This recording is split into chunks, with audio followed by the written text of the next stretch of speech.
register in the BOSS system for a particular date. You just register in general, and once you have, for example, there's a generic date which is the end of March. For those of you who are new in the system, and I will fix that date by adding the grade once you pass or fail the exam. The exam date will be booked into the system by me. And so these sheet and tracking of the registration will be, that's independent of the BOSS.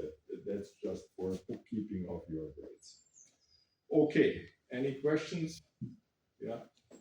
So at which date we should send you an email or date we?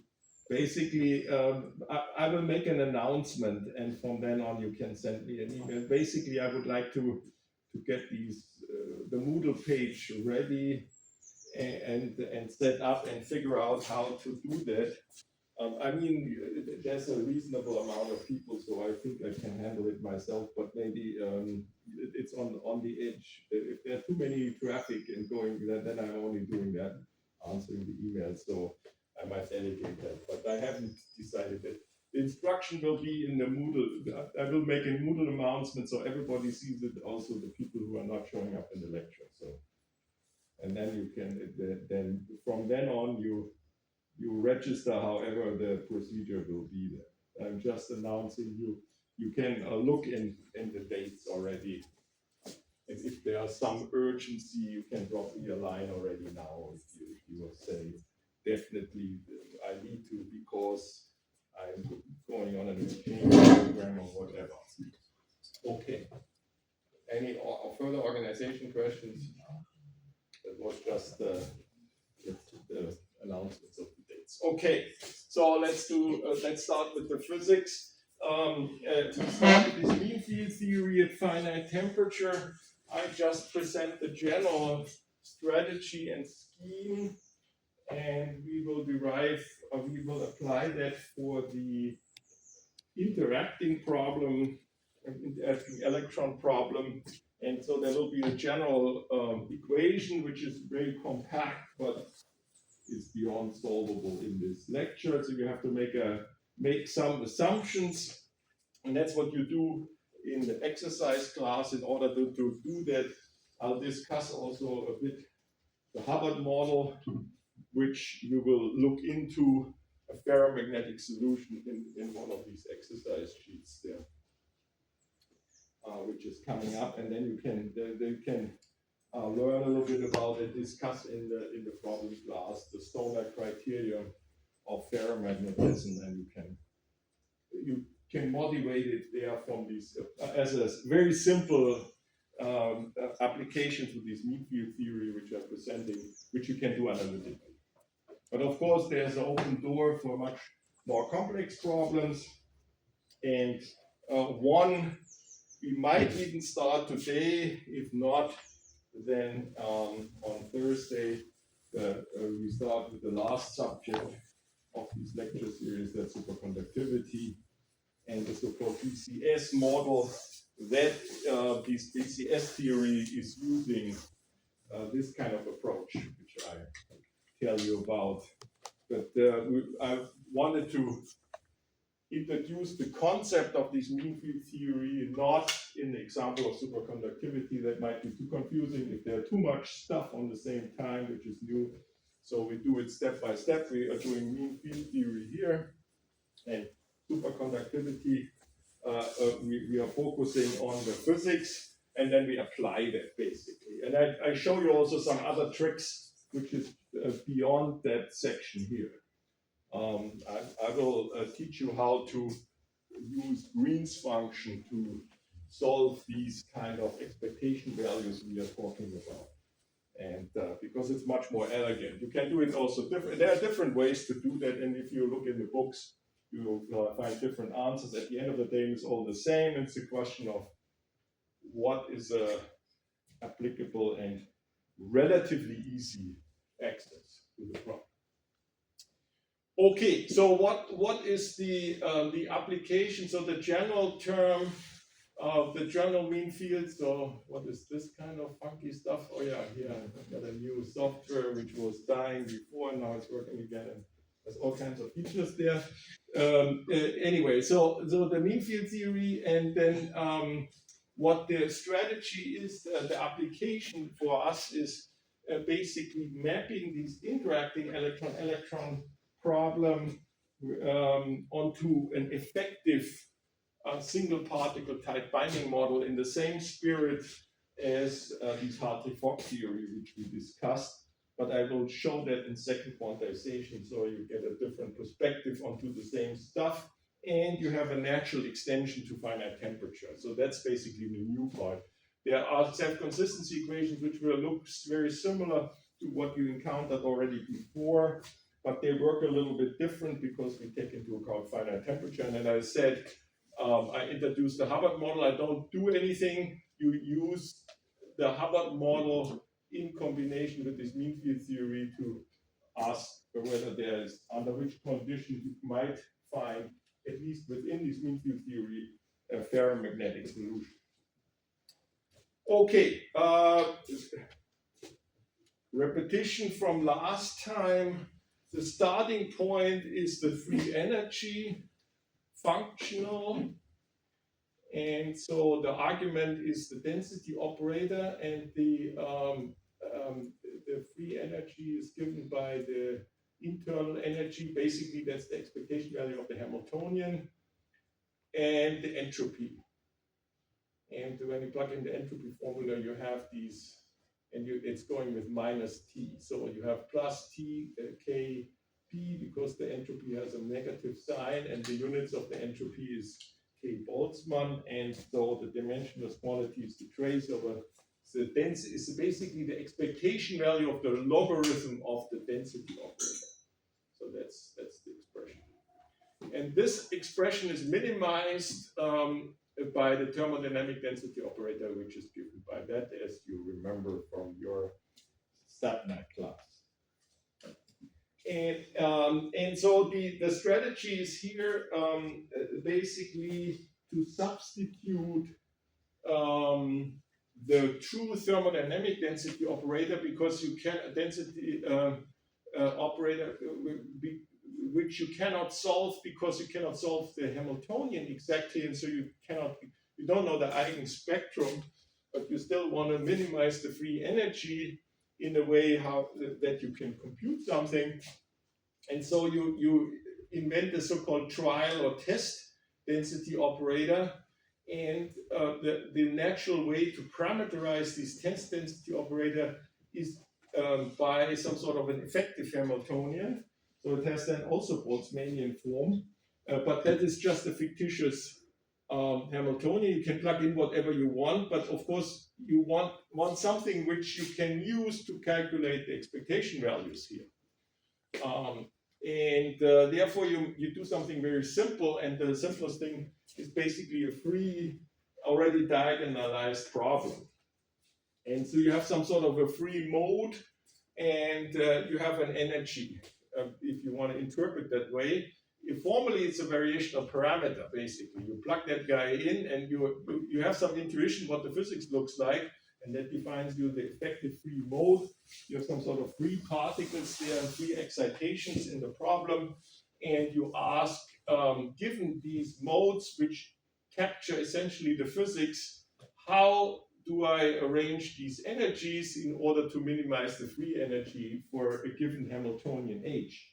So the original Hamiltonian is still in the game, and that is entering here.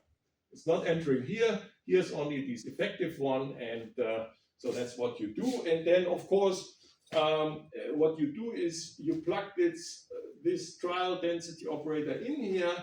You get an expression for, you now get a function for this free energy, and the parameters are these E alphas. And of course, you're looking for a minimum. So what you need to do is at least the partial derivative respect to each of these parameters have to vanish. That's at least a minimal condition you have it doesn't tell you that's a minimum, but that's an extremum, but that's a starting point. And you hope that's a minimum, and usually what happens is you find several solutions, and then you need to check whether it's a minimum maximum. By plugging in the parameters and asking and varying that and see whether the free energy is increasing when you vary these parameters, then you know it's the minimum. If it's decreasing when you change your preferential value, then it's a maximum, and then it's unphysical, and then you throw these parameters away, the solution away. But so that's what you have to bear in mind. So what comes out of this expression here is that is the quantity you need to calculate.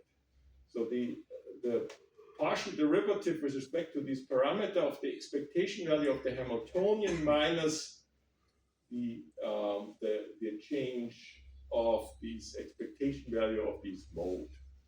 So this is basically the self-consistency condition, and that came about. We derived that by actually calculating the derivative here, and you can see that the expectation value, that's a simple term here, but from this term there is a change of the expectation value of the effective Hamiltonian appearing, and you have one term which is canceling from the partition function of the z effective, which appears here, that's canceling out, and the derivative of this guy is surviving, and the other one is canceling out there. And so that's what you need to calculate, and that's basically the general scheme. And of course, you need to work out what this is. That's a general scheme. That's true for any of these ansatz. And the key point is to select these H effective such that you can actually calculate the expectation value. Otherwise, there's no gain really. You have a complicated expression replaced by another complicated expression, and you don't learn anything from it.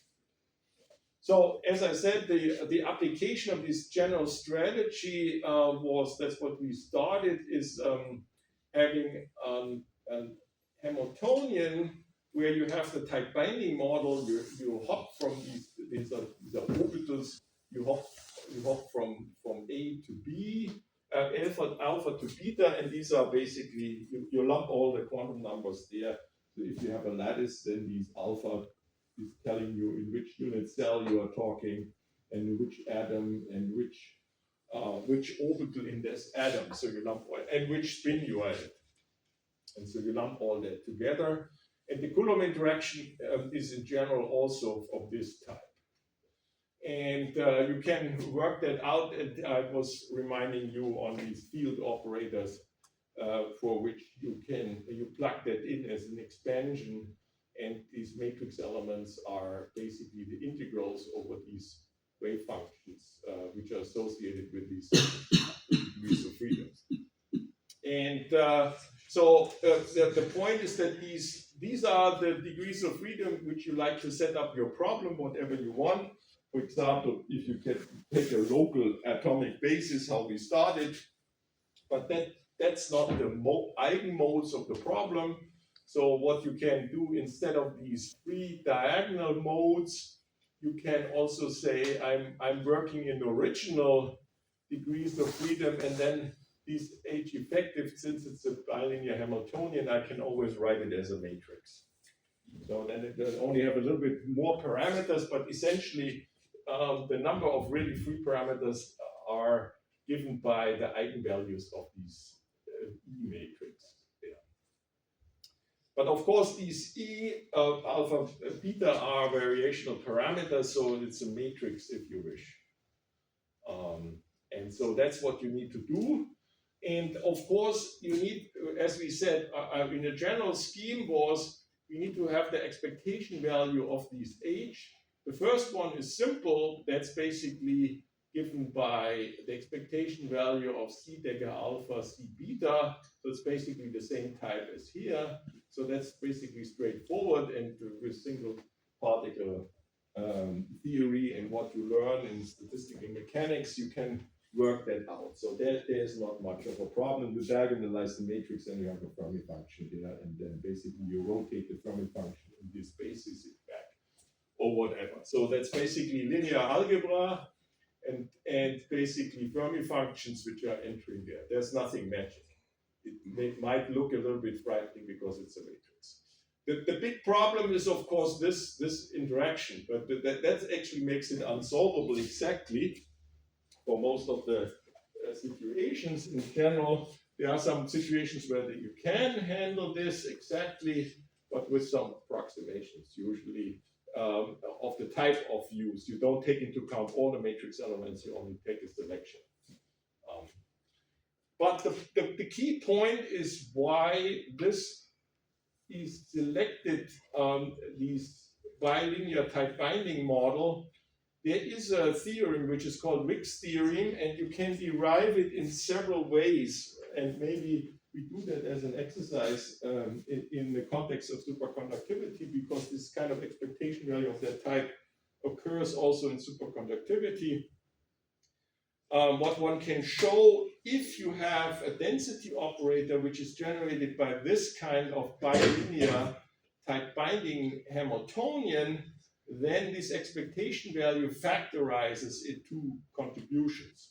So this two-particle expectation value, where you destroy two electrons and create two electrons in different orbitals, this can be written as a product of two of them. So you combine the C dagger alpha with the beta at the end, and the middle ones you contract together and you get this one. And then you can see if you contract this with that one and that with that one. So you basically need to flip the order around, and because they are fermions, you pick up a minus sign, and that's basically coming. There are basically two options how you can do it. There's a third one which becomes relevant for superconductivity. That's the expectation value of C dagger times expectation value of CC. But this is an expectation value of an operator which under normal circumstances is zero, because that violates particle number conservation. So you destroy two electrons if you calculate the expectation value of CC, or you create two ones, and this Hamiltonian conserves particle number, so it counts only the numbers. So you don't have an electron source or drain term in that one, so this expectation value is zero. So formally, there's still a third one combination which are dropped here in this context, because we don't need them, and that's zero. So if somebody is a little bit more advanced and is confused why this term is not missing, why it's missing. So that's what's plugged in. The shape, the analytic form of that of the particle number conserving form of that H effective is factored in. As I said, you have to believe that for a moment, and believe basically that can be derived, but there's a couple of pages calculation, and the tools we don't have yet. I show you later, probably next week, what's the tool set, how to do that in principle. And I think it might be in the script. There is this, if somebody is interested in the details, there's a derivation there of this expression. So at the moment, we just accept that that's coming out, and there's a buzzword which is Wick's theorem, and that can be proven by equation of motion from Green's function. That's the most elegant one, because it goes with finite temperature. The temperature is not entering here. Because historically, you have to watch out for these books, the old books, so they come from particle physics, and in particle physics, the temperature is always zero, and so you always talk about the ground state and so on, and then people realize in solid state physics you need finite temperature, so then they started over. Then some old books you have a temperature zero formalism and a temperature finite formalism, and they look pretty similar, but they are not. And then you are confused, and it turns out that the better strategy is forget about these temperature T equals zero formalism. You start always with finite temperature. you cannot reach zero temperature anyway, and if you want to reach zero temperature, you can do that with a finite temperature and do the limiting process with sending beta to infinity. So you calculate everything at finite temperature and then send beta to infinity, and then you're in business. And that's also realistic. And there is no jump usually. And if there's a jump, then there's usually a physics reason, and then it's interesting to explore. Okay, so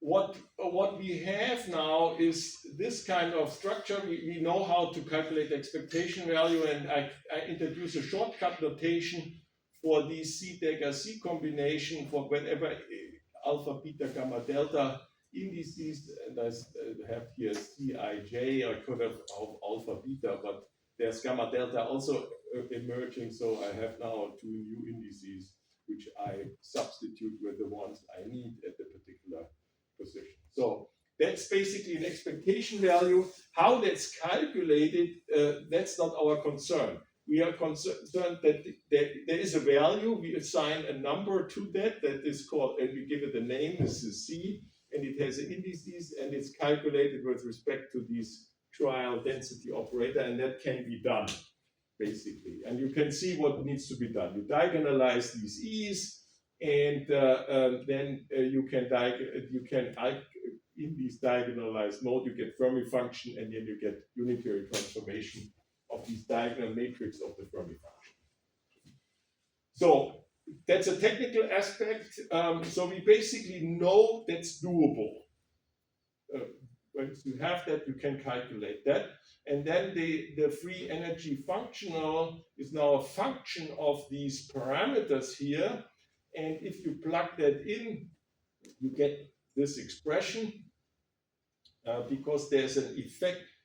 There's this epsilon, and you minus, remember the H, there's subtract the H effective, and that's basically this term here. And that's basically going back to the drawing board, is for this particular case, writing down the free energy here again.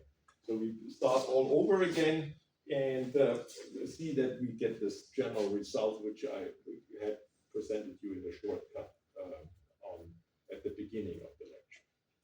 So that's what you have.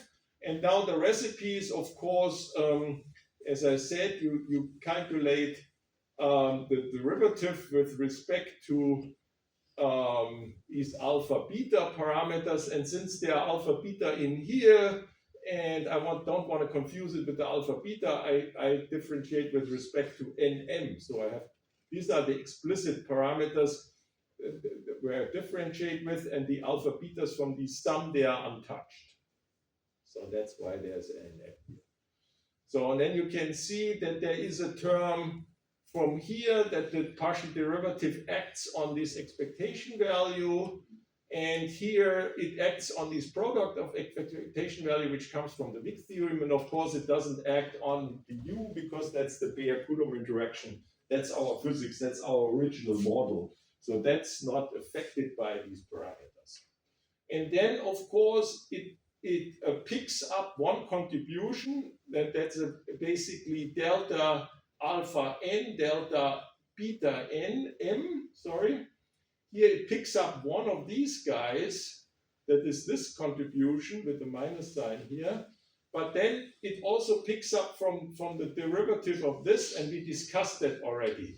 So what this turns out, it's the negative of this expectation value, so these two values are canceling out.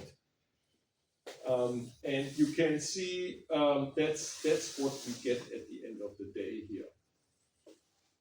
And of course, we are not done yet. You can see here's a partial derivative, and I have a product, so I have to get product rule. So here I get two terms, there get two terms, so in total get 4 terms. So that looks a little bit ugly, but basically straightforward. You write down all the terms. So acting on the first one and acting on the second one, and then you have to do the two contributions from the minus. Okay, so far so good.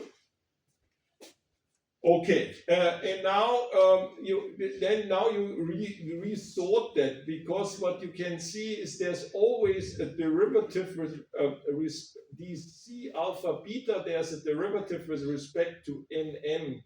And whether they call it alpha beta or gamma delta, it doesn't really matter. So what the trick is, what you do is you take this as a reference term, and here you just, since you sum over all these numbers here, you just relabel them because they are always, they run over the same parameters, okay? All these locations and orbitals and whatever you have there.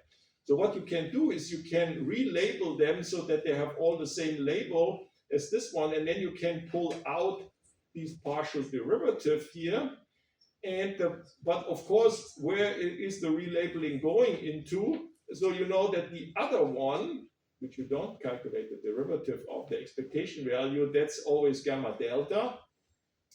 And the transformation of these indices leads to then basically the labeling of these matrix elements are different. But you can see now I have a sum of 2 and a difference of 2. Okay, so far so good. So that's basically the 4 terms. You just label that this, because this is always the same structure. And so you make the indices here all equal, but then you need to take care of them that they are commutated through in these Coulomb matrix. And that's particularly good because you can see we discussed initially from the shape, from the orbital ordering. So there's an alpha, for example, here, the alpha, gamma, delta, beta. If you exchange the C daggers and the C's, then you pick up a minus sign, and then you can see that there's a symmetry between these U. So this U and this U needs to be exactly the same from the original model, and the same is true here. So what you get is you get here one factor, and here you get one factor, and they are identical, so you get twice this one and twice that one, and that cancels the half out. And that's what you get. And then you can also pull this expression out here. So at the end of the day, you have this expression here. So there's the original energy, and you subtract these effective energies here, and then you get a sum over one U minus the other U, and you can see that the indices are flipped here, and that multiplied with this expectation value. Okay, and that has to be 0. So that's where we are, and we are not surprised. So because this, if you look what that means, that's exactly what we discussed already and we encountered already in the Hartley-Fock theory. One is an exchange interaction. That's the second one with the minus sign, and that's the direct density term. And so now what do we do now with this expression? I mean, the first thing is this has to be 0, and for any arbitrary values, how do we guarantee that? I mean, this can be 0, but most of the time, this is going to be a finite value of expectation value, and if you change the variational parameter, the expectation is that it stays still finite in general. We don't never get it that this value is going to be 0 for all the indices. So basically, we have to take into account this is finite. And then we have a sum over all these indices in order to ensure that this is always 0. That implies basically the expression in the parentheses must disappear. So, and that basically says this expression in the parentheses has to be 0, and then we can solve for the capital E alpha beta, because these are the parameters we are interested in. And that's it. You see what we have in this case, we have now a condition which basically says these epsilon alpha beta, these come from the original model. The Coulomb interaction comes from the original model, and this is what we need to calculate. So we calculate an expectation value of these matrix, and then we sum over all the degrees of freedom, and that basically, what does it mean? That means, let's assume that this is diagonal in gamma delta. So what is it? That's going to be a Fermi function, okay? That basically says, is the level occupied or not? It's similar to the Hartree-Fock theory. At t equals 0, we have this Hartree-Fock theory, we have a Slater determinant, and we fill it up to something. Here we have finite temperature, and basically that is encoded in this expectation value, and there's some sort of a Fermi function, and that tells us how strongly occupied that is, this combination. And if it's occupied, then it interacts with the other electrons, and how that's interacting, how strong it's interacting, it's encoded in these Coulomb matrix elements of the original problem. And so you basically sum up all the Coulomb contributions here from this term, and then you get a corrections to the original matrix. And that basically is the statement. You can see that what we have done here is we have factorized the original Hamiltonian, and the effect of the other electrons are encoded in these expectation values. Are these modes occupied or not? And if yes, they produce a modification of the single particle energy to get an effective energy matrix. And you can see that the self-consistency, because you need the capital E alpha beta in order to calculate the expectation value. So you calculate the expectation value, you plug it in, you calculate new E alpha beta, and then you start over until you have convergence.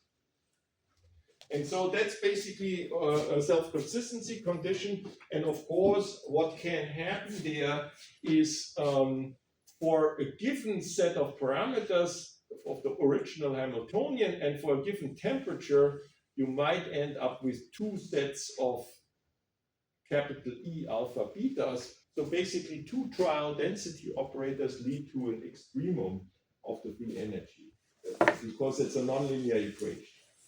And that of course, then requires sorting out what is the minimum. So basically, because it's an expectation value, that's an implicit function of these alpha beta, and therefore it's a nonlinear self-consistency equation, and that nonlinear equations tend to have bifurcation points. Okay, so that's all we can do. In order to continue, we basically need to specify a model. We need to say what's the epsilon and what's that, and what are the free modes, and what we are interested in. And then usually, when you have infinitely many degrees of freedom, then it's really difficult to solve that. You reduce it onto a finite problem, or if you, for example, you know that you have a lattice symmetry, then you know that the modes have to be, the single particle modes have to be diagonal in K-space. So you do a Fourier transformation in K-space, then this is capital EK, and that's the original dispersion, that's the mean field dispersion, which we calculated out of our mean field theory, and that's modified to the Coulomb interaction. But this is still a heavy sum here in general. So that's why it's usually expensive, but that's the way to go. And as I said in the exercise, you will use that one to in a very simplified problem where you can get something out.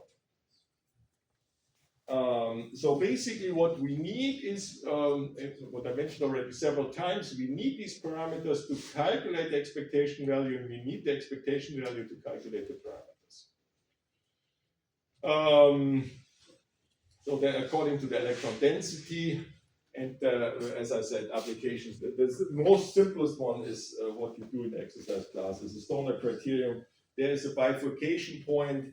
You take into account spins, spin up and spin down, and you can see that these different spin species, they talk to each other through the Coulomb interaction, and what you can get is you get a splitting between the spin up energy and the spin down energy, and that means you favor one spin species, and then you can ask under which condition that can happen.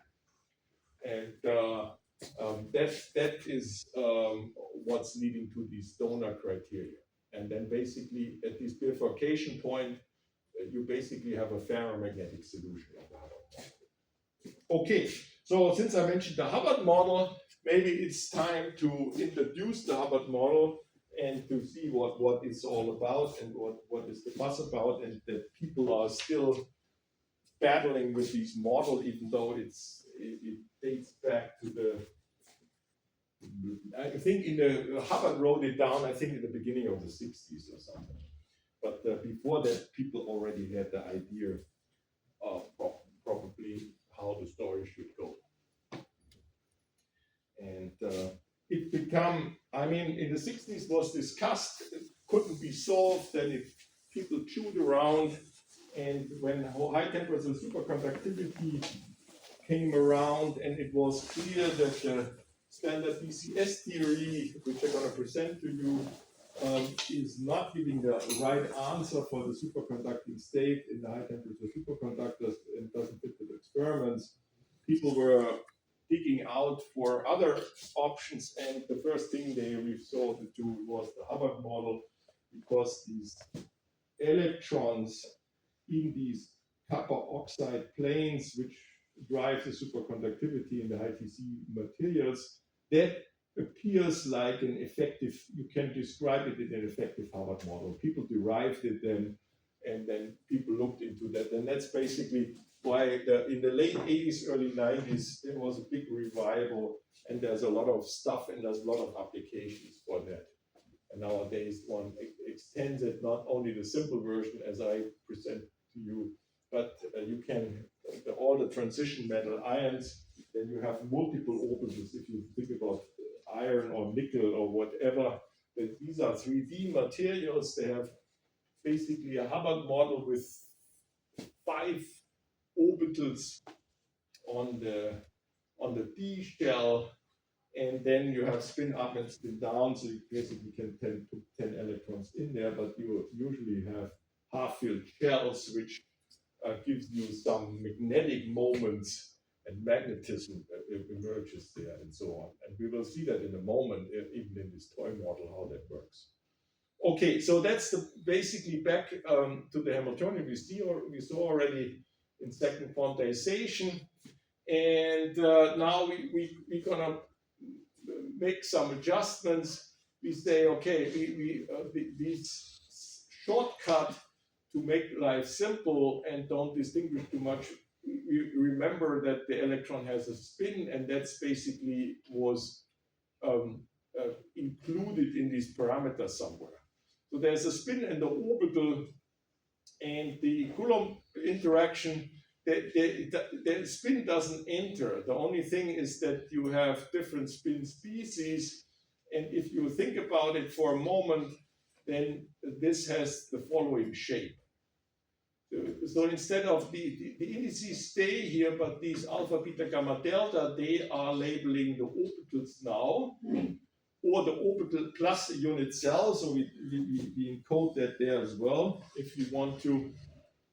And then we have a sigma and a sigma, so the outermost one have the same spin, and this has also the same spin, because they come from these field operators, and because spin is conserved. And of course, the sigma and sigma prime are summed over here. Okay, so this is the first thing, is what we have done here. We introduced the spin and take into account, there's no spin orbit coupling. We don't want to do some fancy relativistic corrections here. But the problem is difficult enough. So we only have now orbital degrees. We separate, we identify back, put the spin and the orbit in there. We remember that the electron is actually a spin, or a wave function which has or a state which has a spin up and spin down, and we can associate that with the creation operator, and then you have basically some orbital index, whatever that means. So now we have an explicit spin, so that's the gain here so far. And now we can do the following approximations in order to get the Hubbard model. The first thing is we forget about all this fancy stuff with manganese, iron, and nickel, and whatever these 3D materials where this model is also applicable.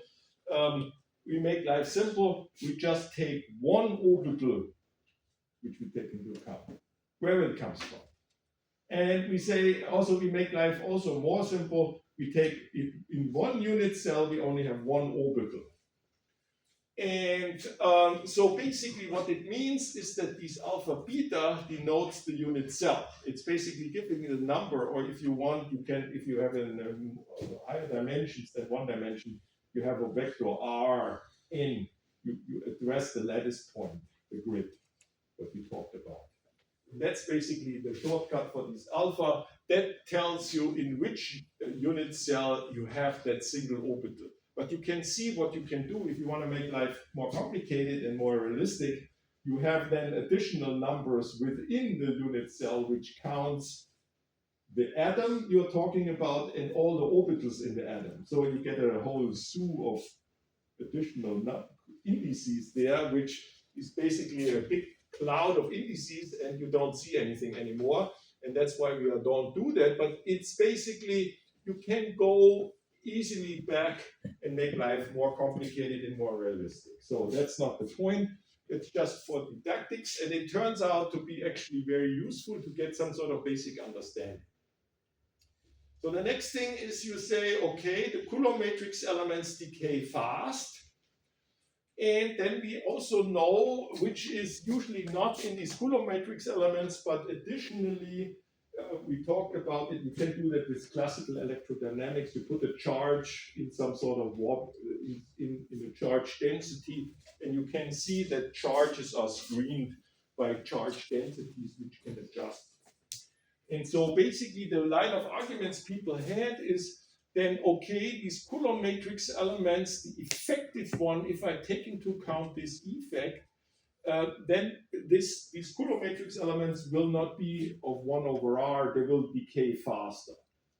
So then the question is, where you don't get any screening, it's locally. So the farther you go out, the more other electrons you have in the vicinity, which influences the screening effect. So the screening effect takes place on a longer length scale, but on a short length scale it cannot happen. And so the people then say, okay, let's be radical and throw everything out but a local one. So the leading order is basically we only take into account all the indices are the same. So basically the electrons have to be in the same orbital, and then they interact. And of course, Pauli principle says they cannot have the same spin, so they have opposite spin. So the spin is also correlated, and that basically the first thing is you say if they are sitting in different orbitals, then they don't. This Coulomb matrix element is fully diagonal. And then and the electron can hop here. And then, of course, you can say one is sigma and sigma prime have to be opposite. Otherwise, you can see immediately when they are equal, then C dagger is 0. So here formally it's included, but it has to be the same. And if you basically fix that, then you can say, you can write it this way. You fix down, down, and up, up. It doesn't really matter because the other term is in there. That cancels the factor of 2. So first they have to be, sigma and sigma prime has to be different, that you have 2 identical terms, and that cancels this factor of 2. And so that's the expression you have. And then you say, forget about these alpha, alpha, alpha, alpha. I don't want to write it anymore because I only have one parameter. That's the local u. And so I get this form. And that's the other form. Of course, you can extend it. You can say, if I model, for example, iron, then I have to say, okay, this alpha tells me not only in which unit cell this sits, but also in which orbital that sits. Okay. And so we can say this for this tight binding model, we discussed already the diagonal matrix elements are basically the orbital energy, and the off-diagonal ones are the hopping matrix elements from side to side. And here's fully general, but then what people usually do to make life simple and to have an analytic solution for the single particle properties, you say you only hop to the nearest neighbors, and then you get the cosine. By going in the case space, you get the cosine dispersion. but you don't have to. You can diagonalize it in k space anyway, and you get some epsilon k. Anyway, so this is the Hubbard model. That's all. And now the question is, why is it so interesting, and what kind of physics we get out of it? Let's do the following. What we can do in order to see what the kind of physics is, which is kind of buried if we take the U seriously and don't do these mean field factorization, which we're going to do in the exercise. We can say, let's forget the hopping. And that's usually the case. It makes sense if the Coulomb interaction is very strong Coulomb repulsion, but for some reason the overlap to the neighboring matrix, the hopping is very small. The electrons are very strongly localized. And then you can say, then there is a small parameter. You can say the hopping T over U is a small parameter. And then you can say, you set T equal to 0, and then you do a perturbation theory in the hopping. Because when you solve a problem, you take into account the largest energy in the largest part first. So and so basically the Hubbard model has two limits. One limit is the Coulomb interaction is small compared to the hopping. Then you can forget about the Coulomb interaction, and you can say, okay, it's a small correction, and what do? I do mean field theory, that's good, or do something else. The mean field is very good for a small Coulomb interaction. But then you can ask, when I have a large Coulomb interaction, then the hopping can be neglected. I solve and what does it mean? That means that I have independent problems. I basically back to the atomic physics problem. I have atomic physics problem at each of these orbitals, and they don't talk. And so basically then I can ask, how many states do I have? I have an empty state.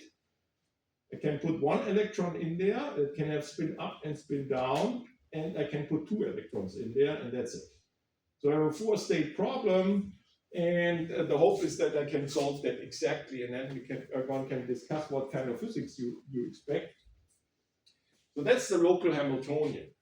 So you can have at each different lattice site, you can have a different energy, epsilon alpha, but if you have a lattice, they will be all the same. For all that we have translational invariance, of course.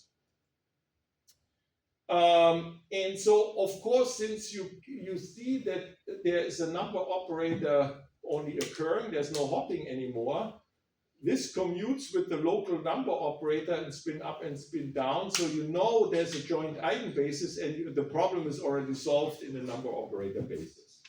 You're done with it. You don't need to. It's diagonal already. And so these are the states we discussed about, and so the number operators, I'm categorizing that in how many electrons are in spin up or how many are in spin down. And the first option is none.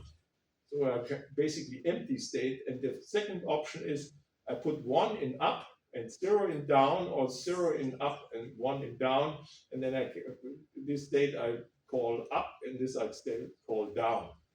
And then I can pack 2 electrons in there. That's all I have. So each of these number operator values, these eigenvalues take 0 and 1, and then I get these 4 states. And then I can read off immediately, and then there are eigenstates that it can be seen trivially, and you can see if the n's are 0, the energy is 0. The E0 is 0. And so the E sigma, spin up and spin down, is basically the diagonal energy. And I didn't write it down. And if apply magnetic field, there's a Zeeman splitting, or there's a sigma missing. Sorry, so there's a sigma missing. You can add a Zeeman splitting, so you can have a spin up and a spin down. And when you put in 2 electrons, the Zeeman term is of canceling out, because of course you have a singlet, and you can see that you get two times the orbital energy plus the Coulomb interaction, because that's the only time this Coulomb interaction actually gives you something. Okay, so you have diagonalized the problem, you have the eigenenergies, you have everything. So basically, now you can calculate everything what you want in this kind of simple toy model. And first of all, you can ask yourself, if I want to do a hopping, then I remove an electron. I take an electron out of this side and puts it to the neighboring place, or I take an electron from the neighbor place and put it on the side. And so I can ask myself, what kind of transitions I make. And so basically, the interesting observation is I have two single particle excitations when I change the number of electrons by one. So one is I can add an electron into the empty state. And then I need to specify which spin. And so the energy is epsilon. That's the energy difference between these two. So I need to put in this epsilon energy. But I can also say I can put in an energy, a spin minus sigma into the problem out of a state in sigma. So I end up in a doubly occupied state. And you can see this excitation from the vacuum to a singly occupied state is different to when I start with a singly occupied state and put one in, because in one case I have a Coulomb interaction. That's when the other electron is already present, and if it's not present, there's a non-Coulomb interaction.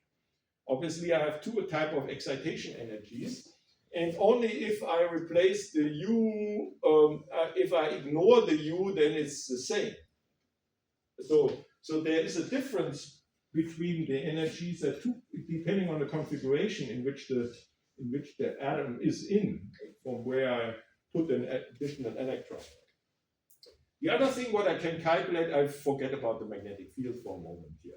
I'm not concerned. You can add that later. And then you can say, what's the partition function? The empty state has energy 0, so it gives you 1. Then you have 2 times spin up and spin down. They're degenerate. So you have the single particle excitation energy, and then you get this E2. So the partition function you can also work out. And from the partition function, you can ask what's the probability that one of these 4 states are occupied. And that's basically these Boltzmann factors. So the partition function enter there, and then you plug in the energy. So that's straightforward. So that's no surprise. That's statistical mechanics. So there's nothing. It's just application here. And you can work out everything. That's the point. You have all the states. You have all the energies. You just plug in the numbers. So, and that's what we're going to do. So we can ask that's of course the question is the question of chemical potential. And the question of chemical potential can be mapped on the question you subtract into this energy epsilon the chemical potential, or you can ignore it. You can say I take the epsilon always relative to the chemical potential. And by changing the chemical potential, I can basically decide whether I put this orbital energy above or below the chemical potential. And then I can ask what are the difference and how does the physics change of this kind of little toy model when I fiddle around with it. So the first thing is what I can do is I send the epsilon, the U is always positive. So there's just a number. The epsilon I can change by basically changing the chemical potential. The first thing is I set the orbital energy above the chemical potential. So epsilon is larger than 0. And that means that the ground state must be the empty state. That is the lowest energy. All the other states, the spin up, spin down, and doubly occupied state, they all have positive energies. They are larger than the empty state. So the empty state is the ground state. And when we go to t equals 0, we are going to an unoccupied state. Basically, the vacuum is the ground state. There's no electron in it. And then you can ask, what does it mean when you have electrons, when you switch on them, you do perturbation theory with the hopping, you only can add electrons, you cannot hop out of the system. So if everything is empty, you can only from the neighboring side, you have to bring anything in. If they are all empty as well, there's nothing happening. If you then say, okay, I put a little bit of electrons in there, very very thin density, and then I can hop in there. But basically, I will see that I can only make excitation from 0 to 1, so the Coulomb interaction doesn't matter when I look into the lattice plot. So the next thing is that I pull that epsilon energy below the Fermi energy or the chemical potential. So I make it negative, but I keep the constraint that 2 epsilon plus u is larger than 0. What do I know then? Since the empty state is at 0 energy, the spin up and spin down state, they have the lowest energy, and they will be the ground states of the system.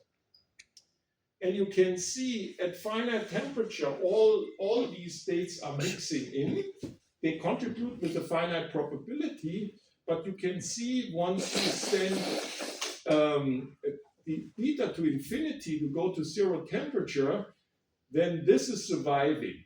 So this diverges because epsilon is negative, this diverges, this converges, this goes to 0, this goes to infinity, this dominates, and so the p sigma up and sigma 2 is a half. So that this factor, this diverging factor, cancels this diverging factor here, and so you get a half. So you're 50% it's spin up and 50% it's down.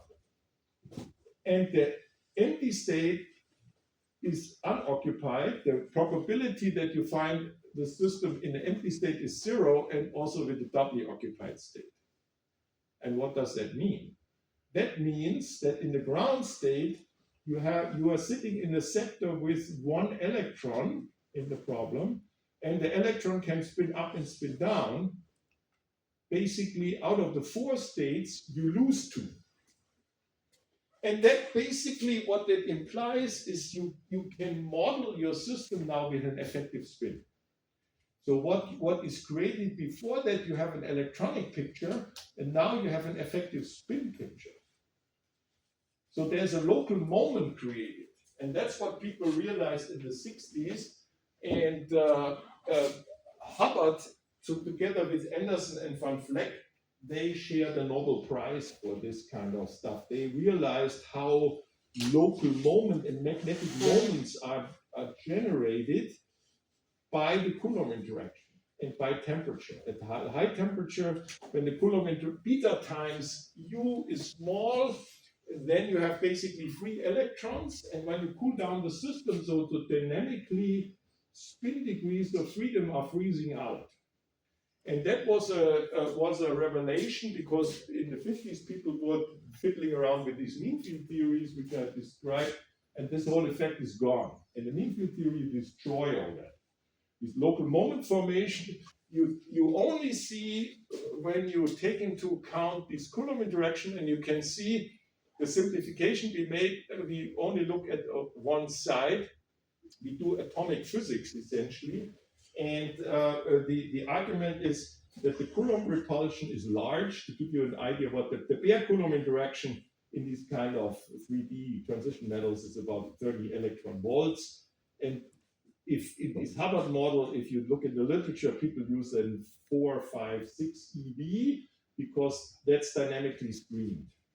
So the effective dynamically screened ones from the high energy and excited electrons there, and the core electrons reduces that, but that's still of the order of a couple of electron volts, but these hopping matrix elements, they can be very small in these localized states. So if you have then hopping matrix elements of 100 millielectron volts, you can see this factor of 10 smaller. And then this kind of physics is relevant. And so basically the message here is that you are in this parameter regime, you are in a sector of 1 electron, and now you have a different type of excitations you can do. You can remove an electron because you have one in there already. It costs energy, but you can also add an electron. So then we have this discussion. Then you suddenly have 2 different excitation energies. When you remove an electron, you have epsilon. When you add an electron, you have epsilon plus u. And you can see these excitation energies. They are located at different positions in some spectroscopic quantities. And so that is the so-called strongly correlated regime because there's local moment formation and you can see what's going to happen there. In this regime, the electron hopping will be suppressed. And what you get is the end of the day is you end up with an effective spin model. So if the Hubbard model in the limit of large U can be mapped onto an effective Heisenberg model.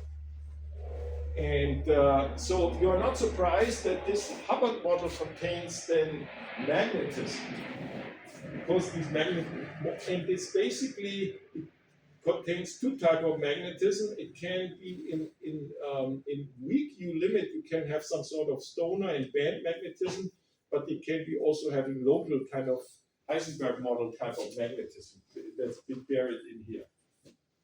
And to make story complete, then of course you can pull down the epsilon further down in such a way that 2 epsilon plus U is also smaller than 0, and then you can figure out there is a limit that in a certain limit there is when epsilon plus U is smaller than 0, then the ground state, the lowest energy is actually the doubly occupied state. So you fill up 2 electrons. You can see what you do is you come from an orbital which is very large in energy, and you're slowly pulling it down. And basically, because of the Coulomb interaction, you have discrete charging steps. You fill up 1 electron, and then in the next step, you have a second electron filled in there. And that's a typical kind of physics which people used in the 80s for the so-called single electron transistor, because there you do an artificial structure like the Hubbard model. You construct something like that by a semiconductor structure such that you have an effective bound state in which you can fill single electrons, and by a gate voltage, you don't control this epsilon with the chemical potential, but with the gate voltage. And that's how people did a lot of physics, and you can switch transport there. It's a big thing in the 80s. Anyway, so long story short, we go from sector with 0 electron to a ground state with 1 electron to a ground state with 2 electron. And then you have, again, a different type of excitation, because from this ground state, you can only remove an electron, and you again have 1 excitation energy. That's epsilon plus U, because you cannot add another electron, because the system is full. So you get, and you can see that these different regimes give you different spectroscopic answers there. That's what you can understand. And you can, this is a singlet sector, and this is a duplet. So there's a magnetic moment generally. And so the main message here is also that for this, the mean field theory is problematic for large U compared to the bandwidth. And so you get what the model actually essentially describes once you put the hopping back in. It describes a metal insulator transition. And that's the prediction of Mott. And Anderson was famous for realizing this local moment creation. Mott got the Nobel Prize for this metal insulator transition, and Van Vleck, or did I say Hubbard? Hubbard didn't get a Nobel Prize for some reason. They're sometimes called Mott-Hubbard metal insulator transition. Mott has the prediction already, I think, in the 50s, and Hubbard wrote down the model at the end of the day. But the intuition and the description of what's happening was already by Neville Mott. And Van Vleck, that's kind of interesting. Van Vleck, I think, was the teacher of Anderson. Anderson is a famous guy. He had a lot of contributions. The Anderson localization in the 50s, the Anderson model with this stuff. There's 2 types of Anderson models. And then he's also famous for what in solid state physics we call it the Anderson-Higgs mechanism. That's also based in particle physics, they call it only Higgs mechanism. That's the dynamical generation of mass. And that goes back to Anderson's analysis of superconductivity, because in superconductivity you have explicit mechanism how mass is generated by this condensate and by looking at excitations of this condensate, and that's what Anderson was doing in before Higgs. And Higgs basically copied these ideas of superconductivity in his famous paper, which got him the Nobel Prize. Yeah, but so Anderson worked on lots of different subjects, and also these Anderson. I will talk about this Anderson-Higgs mechanism probably in the very last lecture, and I will explain it to you. Anyway, so they shared a Nobel Prize, and it was then research. Okay, so that's what we discussed already. Oh yeah, that's a summary of here of what for different. I stole this from some paper, a cartoon. It illustrates the point. There's a technique which is kind of Gutzwiller projection method. How the people are concerned now. These are different methods how to treat the lattice problem in the presence of these Coulomb interaction. And I'm not going into details how they work. And so what the one approach is, you always get some sort of a metal, but with a renormalized band structure here. That's the one thing. And if it's getting an insulator in this approach by Martin Gutzwiller, he had an ansatz, basically a trial wave function approach where he minimized the wave function parameters. Then the effective hopping collapse, so the electrons become localized. And so in the self-consistency circle, this hopping becomes zero as a solution. And so you have an insulator. So that's basically then this atomic picture is the effective picture there in his theory. And that's, of course, was a story of the 60s. That wasn't the right case. Forget about the dynamical mean field theory at the moment. Just concentrate on these, ignore this peak in the middle. I will say in a second something. This is already the what is happening as a good description in this Hubbard model. But forget about this, just concentrate on these two pickles here, these peaks here. What they basically, what we can understand them very easily. I told you on a local side, you have these two excitation energies. And if you are at half filling, that you have one electron at one side, then you know that this energy excitation is negative and this excitation energy is positive, and at half filling, they are symmetric. They are at plus minus u half. So you basically have local excitation energy which are sitting at minus u half and plus u half. And now you switch on the hopping. And what does it do? If you have an effective excitation energy which looks like an orbital on the local base, you make that itinerant. And so you have you get a band and you get a density of states, and that's what's plotted here. You basically get a peak around about the local excitation energy. And that's the band structure, which produces that. And if you calculate the density of states, the concept you have counted already, then you get something like that. And because you have two distinct excitation energies, then you get two different peaks. And now you can see this is the original model of Mott and Hubbard. What you can do. The parameter is the u. Now you can work the u. That's basically the distance between these two peaks. And you can see what's happening. When you make u small, these blobs merge. You have one big blob. And so then you have a normal metal. And if you increase the u, then you can separate the blobs and you have a gap. And of course, this is where the chemical potential lies. That means that this forms a so-called lower Hubbard band that's completely full. And the only new thing is, and that cannot be captured with this mean field theory, that you have one electron in this band. And they can, so basically, the bands are full, but they're only filling half an electron in these bands. These are correlated bands. And so that's what gives you then the transition from a metal to an insulator, and what these are, and then local moments are formed. That's what is written here in this thing. And then there's a critical U where this is happening. And then people looked into it more detail, and there's a theory which takes into account these mean field idea, but they do it on a dynamical ground. So you have some frequency dependent bias field, and you can solve that self-consistently, and then something new happens. You get additional peak here at the Fermi energy. Can long explain why that is, but let's accept that.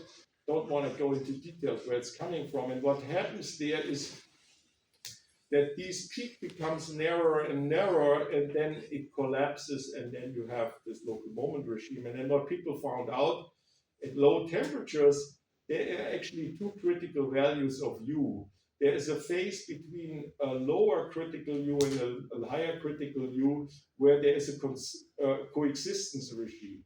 So you have a solution with a pickle and a solution with a gap. So you have a metal and the insulator which is present at the same time. Similar effects what you probably have encountered in the case of the discussion of this Maxwell construction with the van der Waals equation in thermodynamic statistics.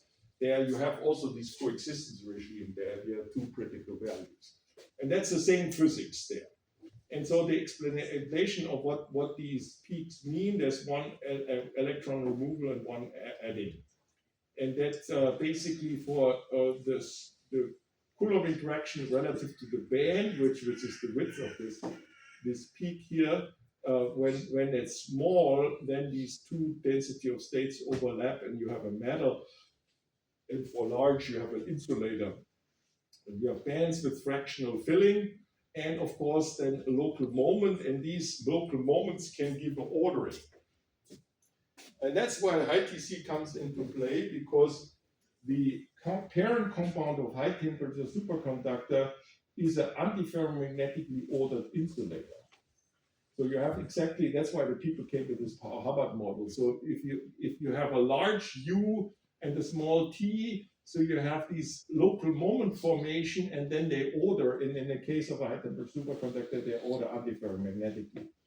And so in order to get a superconductor there, you need to add some electrons. You need to dope the system. You need to go away from half filling. And that means that the chemical potential jumps either in this area or that area. And then you create a metal, and you have some sort of a critical concentration. And what happens there in a high temperature superconductor, the magnetism is destroyed and the superconductor is emerging. And because of this experimental fact, people started to speculate that antiferromagnetic magnon, excitations of this magnetic background, is driving the superconductivity. So that's the line of arguments there. And that's buried in this kind of model there. And that's why there was such a big interest then, and we still partially chew on this kind of model because you can only partially solve that. Okay, as I said, when it's of the same order, then you need the dynamical mean field theory. That is the cartoon, and that's one of the first papers who really solved it on two different lattices. I don't explain what the beta lattice is. That's a hypercubic lattice. That means a cubic lattice in arbitrary dimensions. And that's what the self-consistent solution is. You can see that you come to the critical U, and you have a metal, and they're very small. This peak gets smaller and smaller. You get the separation already. It looks like that there is shortly before the insulator, and suddenly at the critical point that collapses, and this peak is gone. And so this continues. So that's a phase transition. At zero temperature, it's a first order phase transition because this peak jumps really at the critical value. And there's a PRL by Ralph Buller, who there were people in the night. There was a long debate: is it the first order or second order phase transition? Is this peak continuously disappearing? Or people knew that this peak has to disappear, but how is disappeared? There was a long ongoing debate, and that was finally settled by Ralph Buller. Yeah. Okay, so that is the narrow peak. And yeah, what does it mean? There's basically new renormalized bands. They are very heavy. The dispersion is very slow. There's not much dispersion, and that means the derivative of the epsilon k, which makes this narrow peak with respect to k, which is basically the effective velocity of the particles, they becomes very small. And you can reinterpret that you're basically the effective mass becomes very large. And that has impacts of the specific heat and so on, what you get there. And so there's a heavy quasi-particle band generated at the chemical potential. And then it becomes an insulator. Okay, coexistent heat with zero, there's a quantum phase transition there. Okay, so that's it for now.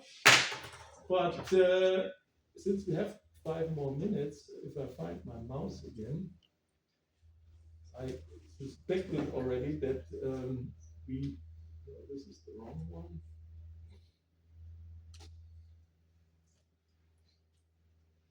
That I'm done with that already.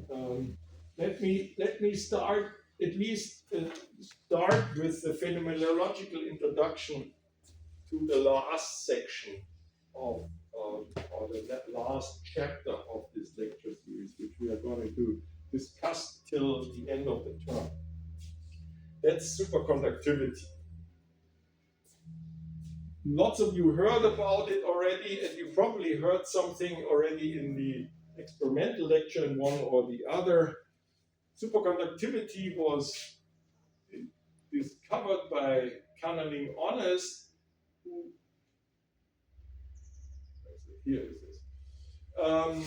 who basically were able to liquefy helium. And the transition point where the helium is, it's about 4 point something Kelvin.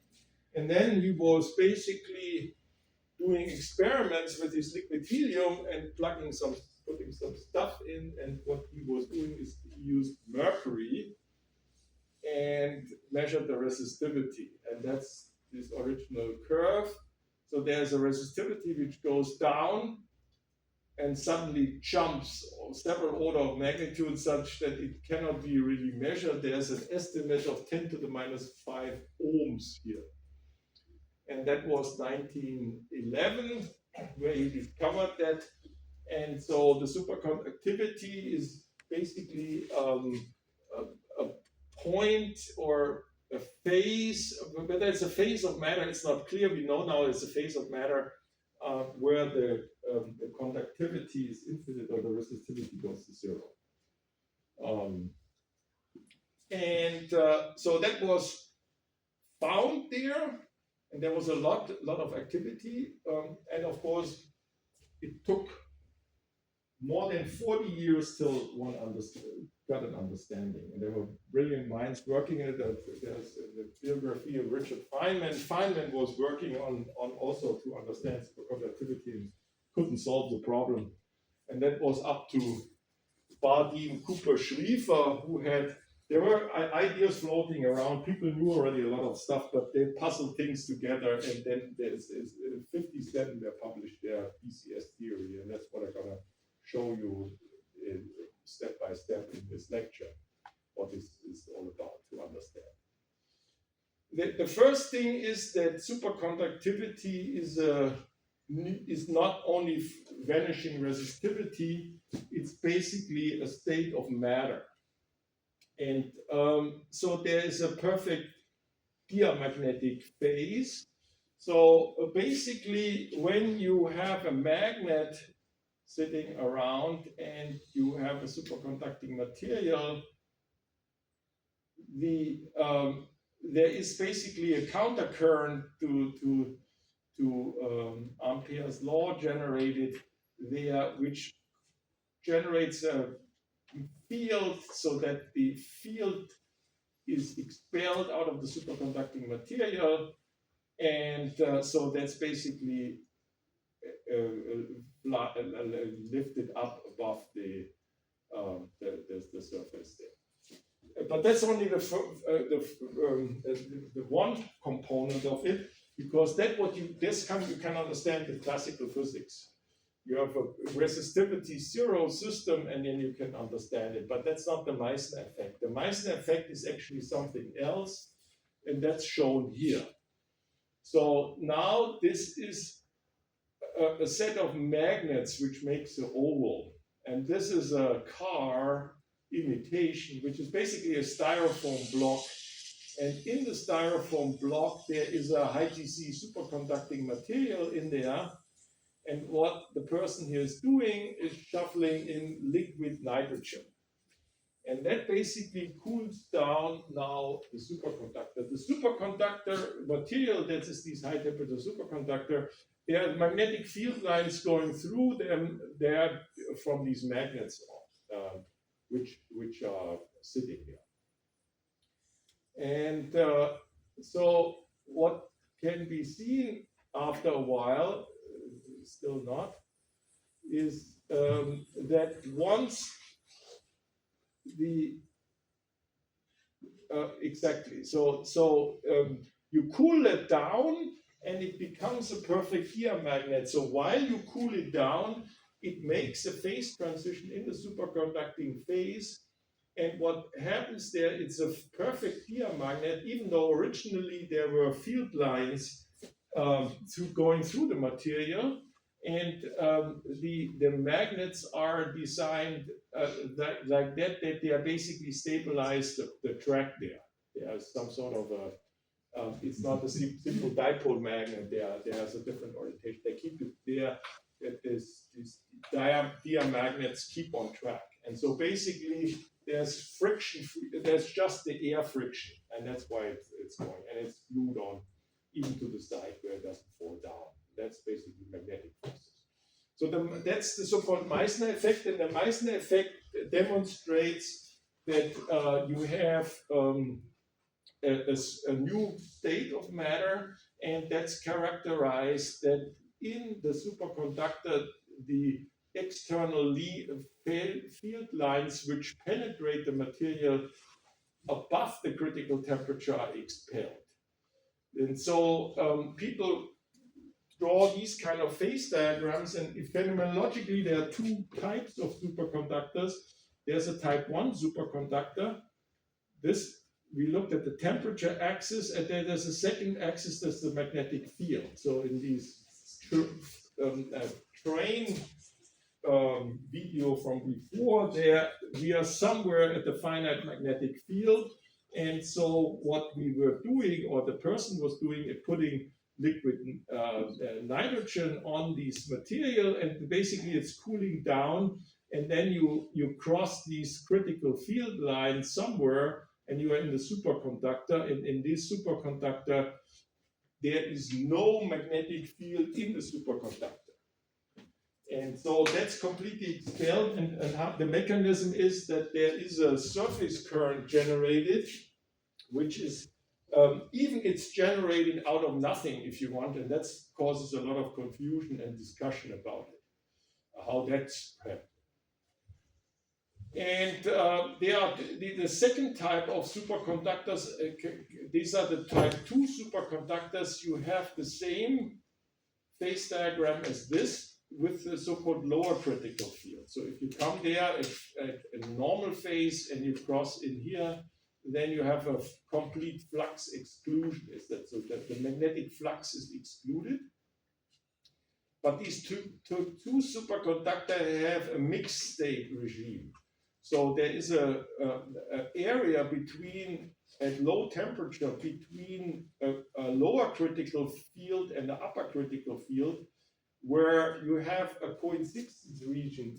So there is magnetism and superconductivity exists simultaneously, and how the system does it is it produces areas where they contain the flux, some sort of flux tubes, they're called vortices, and they are normal conducting areas, and then you have in between superconducting areas.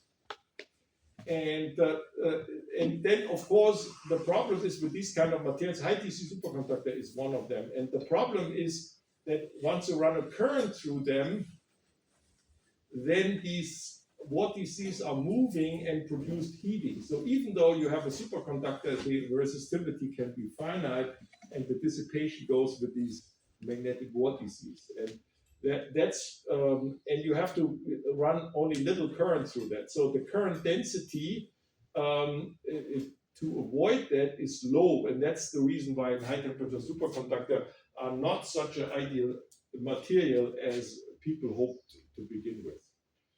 And so yeah, that's summarizing it. And so that's the type 2. And then you ask what's the difference between type 1 and type 2. There are basically two length scales in the system. One is the London penetration depth. That's basically the length scale, how a field goes in the material. We'll discuss that length scale at the very last week. We derive also the London, these equations when we discuss the Anderson-Higgs mechanism. And then we have the correlation length between these pairing stuff, the Cooper pairs form that makes the superconductivity. There's another length scale. So if the correlation lengths of these pairs are long compared to the penetration depth, then we are in this regime. And if that's short, then we are in that regime. And basically, that's distinguish the material. And so you can classify it as basically by the ratio between these two length scales, and roughly of the order of 1. The exact number I forgot. There's some sort of square root of pi somewhere in the definition. There's a transition between these two. Okay, and that's all we can do over time here. So that's why we stop, and then I continue a little bit of phenomenology, and then we will discuss more in detail how to describe and how to understand superconductivity. And the next thing is how to describe it from the theory point of view. What's the mechanism and how do we handle that? Because the mechanism is kind of strange, and also the superconducting phase is kind of strange there, and that's why we do that step by step. But we need to first do the phenomenology, that we see at least a little bit of what kind of stew this whole subject is about. Okay, so thank you very much, and we continue on.